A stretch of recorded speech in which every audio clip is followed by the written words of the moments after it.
दोस्तों, जब गरुड़ जी को पता लगा कि विष्णु भगवान बाल रूप में अवतार लेकर दशरथ के घर पर पैदा होने वाले हैं, अवतरित हो चुके हैं, तब गरुड़ के मन में बहुत ज्यादा उत्सुकता बढ़ गई। क्योंकि गरुड़ जो थे वो विष्णु भगवान का वाहन थे, उनकी सेवा में लगे रहते थे, उनको लेकर जाते थे। लेकिन जब उनको पता लगा कि एक श्राप के कारण बाल रूप के दर्शन हो सकते हैं गरुड़ जी को, वो भी पृथ्वी लोक पर, मृत्यु लोक, तो उनको उत्सुकता इतनी ज्यादा जागी कि उनसे रहा नहीं गया और वो पृथ्वी लोक पर आकर राजा दशरथ के घर के जो महल था उसकी एक छत पर, जो बगीचा था महल में, उसकी मुंडेर पर आकर बैठ गए पेड़ पे छुप के। इसलिए कि वो विष्णु भगवान को बाल रूप में लीलाएं करते हुए देखना चाहते थे, क्योंकि वो भक्त थे और उनको इस चीज की बड़ी इंतजार था बेसब्री से कि प्रभु बाल रूप में कैसे लगते हो, कैसा रूप होगा, कैसी लीलाएं करेंगे और क्या अलग से करेंगे। ये सोचकर वो मुंडेर पर बैठे रहे। दोस्तों, राजा दशरथ के महल में श्री राम जो अपनी बाल अवस्था में थे वो और साथ में कुछ और बच्चे खेल रहे थे। अब गरुड़ जी ने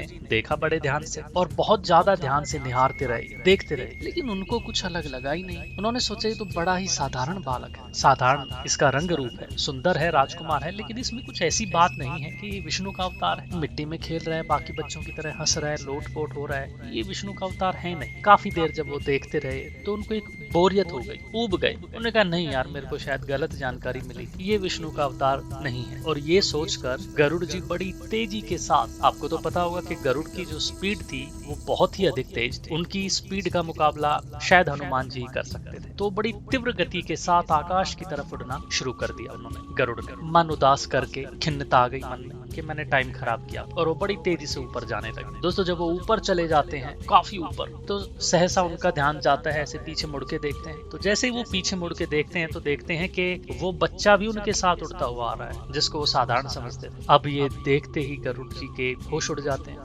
विस्मित हो जाते हैं और वो हाथ जोड़कर नमस्कार करते हैं और समझ जाते हैं कि ये विष्णु का ही अवतार है। अब दोस्तों, ये जो वृतांत मैंने आपको सुनाया, ये वृतांत एक नौजवान ने 27-28 साल की उसकी उम्र थी, एक संत को बताया और उनसे पूछा संत से कि महाराज जी ये बताइए, ये एक छोटा सा प्रसंग रामायण का मैंने सुना था, लेकिन ये बड़ा बोरिंग है, ये इसमें कोई रस नहीं है, इसमें कोई सस्पेंस नहीं है, ये कोई ऐसी मजेदार कहानी नहीं है, तो ऐसे अजीब से प्रसंग क्यों है रामायण महाभारत में कि एक बच्चा देख रहा था, लीला नहीं करी, लेकिन जब उड़ने लगे तो पीछे उड़ने लगा, ये तो बोरिंग है, इसका क्या औचित्य है, ये क्यों रामायण में ऐसे प्रसंग हैं। मेरा रामायण में पूरी आस्था है, श्रद्धा है, लेकिन ये बोरिंग लग रहा है महाराज, ऐसी ऐसी कथाएं क्यों हैं। दोस्तों, अब जो संत थे, जो महाराज थे, उन्होंने क्या जवाब दिया आप सुनना, आपका दिल खुश हो जाएगा और आपकी जिंदगी में एक बड़ा बदलाव आएगा। ध्यान से सुनना। संत महात्मा ने जवाब दिया, बेटा, रामायण और महाभारत में बहुत सारे ऐसे छोटे छोटे प्रसंग हैं जिनके बड़े गहरे अर्थ हैं। हर एक प्रसंग का, यहाँ तक के देखने का भी